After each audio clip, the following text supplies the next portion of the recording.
अस्सलामुअलैकुम वरहमतुल्लाहि वबरकातुहू। बिस्मिल्लाहिर्रहमानिर्रहीम।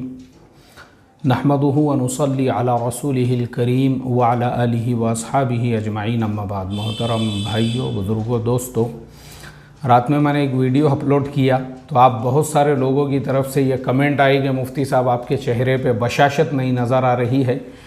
शायद जो माफ़ीनामा है और उसके बाद में जो वीडियोस आए हैं सोशल मीडिया पे, आप उसकी वजह से। अरे भाई, मैं ऐसी तमाम चीज़ों को कभी देखता भी नहीं हूँ और कभी उस पर ध्यान भी नहीं देता हूँ। माफ़ीनामे की जो बात है, वो माफ़ीनामा मैं ख़ुद मेरी तरफ से डालने वाला था, बग़ैर किसी डेलीगेशन के आए जाए के, क्योंकि उसकी वजह से जो गलत फहमियाँ समाज के अंदर पैदा हो गई थी, मुझे ख़ुद मुनासिब नहीं लग रहा था कि मेरी बात को कुछ लोग जो है गलत रंग से, गलत अंदाज से, गलत ढंग से जो है लोगों के सामने बयान कर रहे हैं और गलत उन्होंने जो है मैसेजेस वगैरह सोशल मीडिया पे मेरे नाम से चलाए हैं, जिसकी वजह से बहुत सारे ऐसे लोग जिनसे मेरे अच्छे ताल्लुक़ात थे वो भी गलत फहमियों में मुब्तला हो रहे थे। तो मैंने ख़ुद ये तय किया था कि भाई मैं ख़ुद एक ऐसा वीडियो डाल दूँगा जिसकी वजह से तमाम गलत फहमियों का इजाला हो जाए। तो असल जो मसला था वो ये था कि मेरी दोपहर की जो रोज़ाना की नींद है वो कल नहीं हो पाई थी, ये सारी मसरूफ़ियात की, इसके अलावा कुछ भी नहीं है। तो मेरा अगर आराम हो जाता तो बशाशत रहती थी, क्योंकि मैं दो चीज़ों में कभी भी कंप्रोमाइज़ नहीं करता हूँ। एक तो मेरा खाना है और दूसरा मेरा सोना है। सोने की तरतीब ऐसी है, मैं पूरे मोबाइल को स्विच ऑफ करके रख देता हूँ, पूरी अपनी नींद मुकम्मल करता हूँ, फिर उसके बाद उसको ऑन करता हूँ। तो खैर, ये मैंने इसलिए वजाहत कर दिया क्योंकि बहुत सारे बेचारे हमारे भाई जो हमारे से मोहब्बत रखते हैं, हमारे से जो है एक दिली ताल्लुक़ रखते हैं, तो उनको तशवीश होती है कि क्या बात है, मुफ्ती साहब का चेहरा उदास नज़र आ रहा है। ऐसा कुछ भी नहीं है। चलिए, अब हम आते हैं अपने आज के टॉपिक के ऊपर। देखो, असल जो हमारा आज का टॉपिक है वो ये है, हमने बाइक से हज का ऐलान किया था, बाय रोड भी हज का ऐलान किया था। इसमें देखो, जो अभी तक का मेरा अपडेट है, जो इतने दिनों तक मैंने उसके सारे डिटेल्स निकाले हैं, सारी इन्फॉर्मेशन जमा की है ना, उसमें बहुत सारे प्रॉब्लम्स आ रहे हैं। क्योंकि सबसे बड़ा जो प्रॉब्लम है वो है पाकिस्तान के वीज़ा का, जो किसी भी हालत में मिलने वाला नहीं है। और शिहाब भाई ने भी अभी तक जो है पाकिस्तान का बॉर्डर क्रॉस नहीं किया, इसलिए हम इंतज़ार में हैं कि वो जब बॉर्डर क्रॉस करते हैं उसके बाद फिर हम वो इन्फॉर्मेशन निकालेंगे कि भाई उनको कैसे वीज़ा मिला। क्योंकि हैदराबाद के एक बुज़ुर्ग जो इससे पहले उनको पाकिस्तान का वीज़ा मिल चुका था और वो साइकिल पे वाघा बॉर्डर तक पहुंच चुके थे और इंडिया की तरफ से उनको एग्ज़िट का स्टैम्प भी लग गया था, लेकिन पाकिस्तान वालों ने आने नहीं दिए उनको।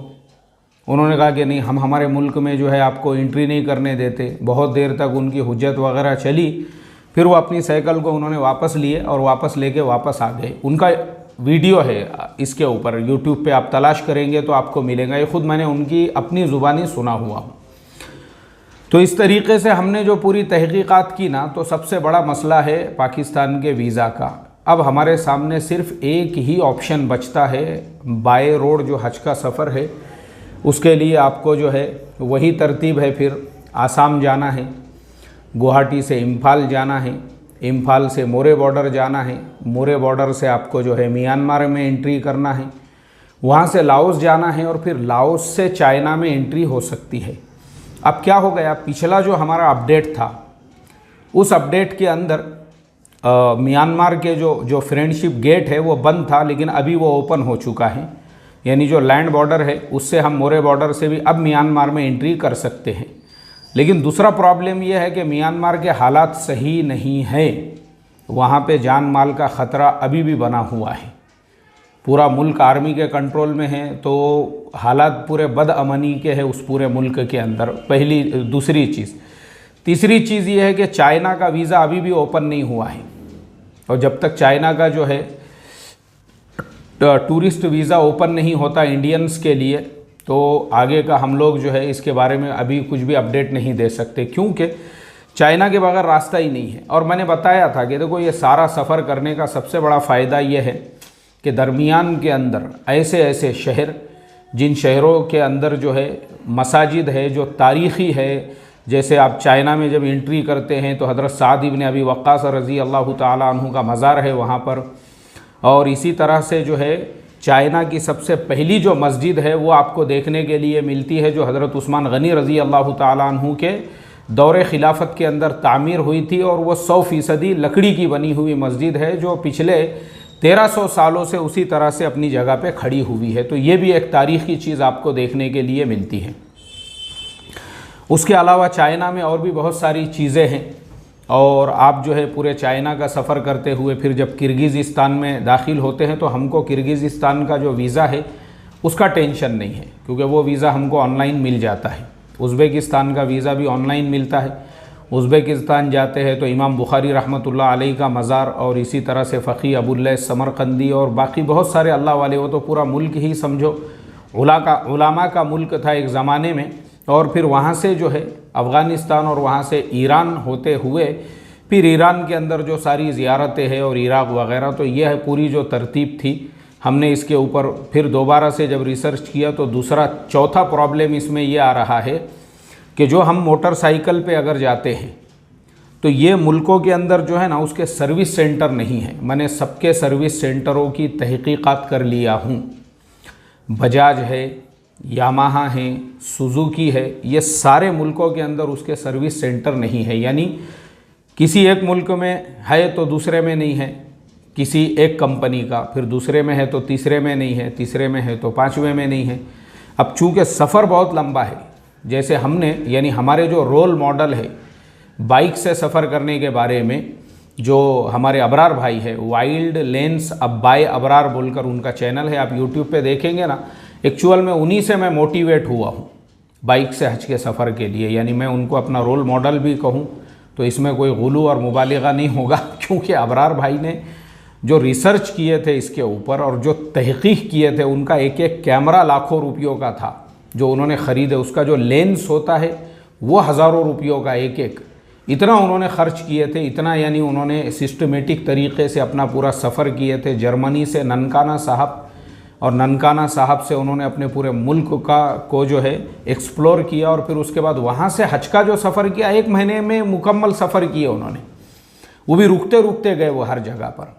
तो अबरार भाई जो है ना वो हमारे रोल मॉडल है इसमें। तो अबरार भाई के जब मैंने सारे वीडियोस देखा तो अबरार भाई ने भी पहले इसी तरह से सारे बाइक्स पे रिसर्च किए, और फिर उसके बाद उन्होंने BMW की जो 310 बाइक है उसको उन्होंने चूज़ किया, और पहले हर जो है ना जो मुल्क दरमियान में आने वाले थे वहाँ पे पहले इंटरनेट पे सर्च किया कि उसका सर्विस सेंटर है या नहीं, और फिर वहाँ पे उन्होंने कॉल किया बाज़ाब्ता। यानी ऐसा नहीं है कि खाली इंटरनेट पे किसी ने जो है एड्रेस और नंबर डाल दिया, बल्कि उन्होंने पहले उसको वेरीफाई किया, और वेरीफाई करने के बाद में फिर जो है उन्होंने वो बाइक ख़रीद के उसको मॉडिफाई किया, और फिर उन्होंने उसके। तो देखो क्या होता है ना, जब आप कोई इतना बड़ा प्लान बना रहे हो तो उसके लिए आपका यानी इतना बड़ा सफ़र का इरादा रखते हो तो उसके लिए आपका प्लान भी जो है ना वो प्रॉपर होना चाहिए।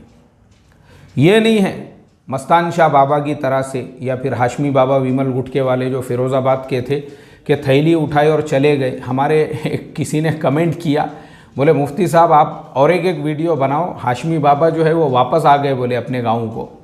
तो खैर उस पर हम बाद में वापस से अलग से वीडियो बनाएंगे। तो ऐसा नहीं है, इस तरह से सफ़र करना नहीं है थैला उठा के, बल्कि प्रॉपर हमारी पूरी प्लानिंग होना चाहिए। तो अब मोटरसाइकिल से अगर मुश्किल है तो बाय रोड ये सफ़र हो सकता है। बाय रोड कैसे?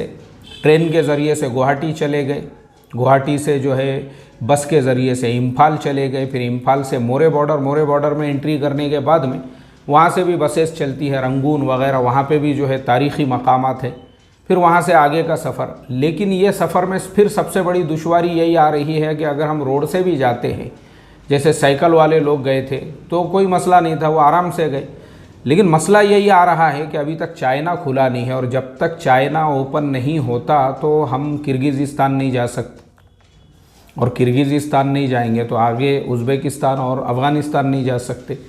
तो ये सारी दुश्वारियां हैं। देखो, तो इसके लिए जो लोग मुझे बार बार मैसेज करते हैं इस ताल्लुक़ से, और बहुत सारे लोग फ़ोन करते हैं जो बाइक से, अभी मुझे परसों किसी ने कहा कि हमारे गांव में 10 लोग तैयार हैं। अरे भाई, बहुत सारी जगह पे बहुत सारे लोग तैयार हैं, लेकिन मसला यहाँ पे क्या आ रहा है कि अभी पूरी प्रॉपर तैयारी होना चाहिए ना। वो सारे लोगों को लेके जो है हम सफ़र तो शुरू नहीं कर सकते, गाड़ियों के जो डॉक्यूमेंट्स बनाना है और गाड़ी का अगर दरमियान में सर्विस सेंटर नहीं रहेगा और गाड़ी ख़राब हो गई तो आप क्या करोगे? ये सबसे बड़ा प्रॉब्लम। क्यों?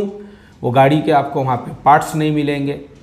अब वो मुल्क में जब पार्ट्स नहीं मिल रहे हैं, आप गाड़ी को चलाएंगे कैसे आगे? फिर उसको ढकेलते हुए तो लेकर नहीं जा सकते, फिर वो मुल्क में बाइक छोड़ना पड़ेंगी। ऐसे बहुत से मसले रहते। जैसे अबरार भाई की बाइक ख़राब हो गई थी बुल्गारिया के अंदर, लेकिन वो उसको ढकेलते ढकेलते तुर्की तक लेकर आए, और तुर्की में आते ही उन्होंने सबसे पहला काम यही किया कि उसको शोरूम के अंदर सर्विस सेंटर में दे दिए। फिर उनकी बाइक जो है वहाँ पे कुछ दिनों में बन के तैयार हुई। तो ये तरतीब होती है सफ़र करने की। तो इसके लिए देखो, आप तमाम लोगों से बस मेरी इतनी ही रिक्वेस्ट और दरख्वास्त है, सब्र व तहम्मुल रखें। बाइक से अगर नहीं भी होता है तो हम बाय रोड जो तरीक़ा है, ट्रेन से, जहाँ पे बस मिल गई बस से, लेकिन ये सफ़र ज़रूर होगा। और हम सब लोगों को ये करके बताएंगे कि आप 1 लाख रुपये में इस तरीक़े का सफ़र करके हज का सफ़र कर सकते हैं। और अगर शिहाब भाई को पाकिस्तान बॉर्डर में एंट्री मिल जाती है फिर तो नूरुन आला नूर है। फिर हम ये तहक़ीक़ में लगेंगे। ख़ुद मैं दिल्ली जाकर जो है, मुझे अगर वहाँ 8-10 दिन रुकना पड़ता है तो रुकूँगा, और बिल्कुल वो पूरी कार्रवाई करा के और वो क्या डॉक्यूमेंट्स लगते हैं उसकी पूरी मालूमात लेकर आप लोगों के सामने अपनी बात रखूँगा, ताकि हम तमाम लोग भी जो है ना शिहाब भाई की तरह से अप्लाई कर सके। और पाकिस्तान का वीज़ा मिल गया तो फिर हमारा ये इतना लंबा राउंड जो है वो कम हो जाएगा, और आसानी के साथ में फिर हम जो है हज का सफ़र कर सकेंगे। और फिर वो सफ़र 1 लाख से भी कम में होगा इंशाअल्लाह। अल्लाह ने चाहा सऊदी गवर्नमेंट से भी हमारा कम्युनिकेशन चालू है कि भाई दुनिया के बाकी मुल्कों को तुम ओपनली जो है उम्रे का और हज का वीज़ा दे रहे हो ऑनलाइन, हमने क्या तुम्हारा बिगाड़े जो हमारे लिए इतने रिस्ट्रिक्शंस हैं। तो अगर अल्लाह ने चाहा तो वो भी आसानी पैदा हो गई तो वीज़ा भी आसानी से मिलेगा। अल्लाह हम तमाम के लिए खैर का फ़ैसला फ़रमाएँ। और गरीब से गरीब आदमी जो हज करना चाहता है या उम्रा करना चाहता है, हमारा मकसद उसको भी हज और उम्रा कराना है।